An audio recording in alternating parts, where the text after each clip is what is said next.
សូមគោរពនិងជម្រាបសួរទៅកាន់ពុកម៉ែបងប្អូនយើងទាំងអស់គ្នាស្វាគមន៍បងប្អូនយើងសាជាថ្មីមកកាន់ការផ្ដល់តម្រុយឆ្នោតយួនប្រចាំថ្ងៃហើយសម្រាប់ថ្ងៃទី13ខែ4ឆ្នាំ2026នេះដែរគឺអេដមីនមានលេខតម្រុយយកមកចែកជូនបងប្អូនយើងលេងកម្សាន្តទៀតហើយ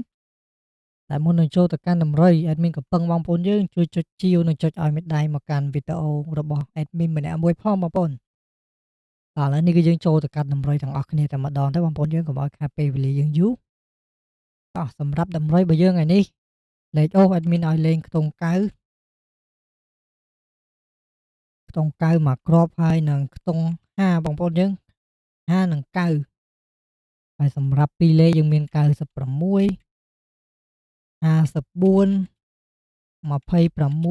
ហើយនឹងមកគ្រាប់ចុងក្រោយនេះ76បងប្អូន75បងប្អូនយើងឥឡូវនេះគឺយើងបាន2ហើយឥឡូវយើងនៅសល់3លេខហើយសម្រាប់3លេខថ្ងៃនេះអេដមីនឲ្យ575តោះហើយមកគ្រាប់ទៀត2 26បងប្អូនយើង2 26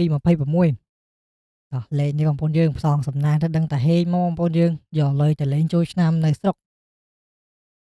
តើបងប្អូនយើងអេដមីនក៏សូមជូនពរពុកម៉ែបងប្អូនយើងទាំងអស់គ្នាក្នុងឱកាសបុណ្យចូលឆ្នាំយើងនេះអេដមីនជូនពរបងប្អូនយើងធ្វើ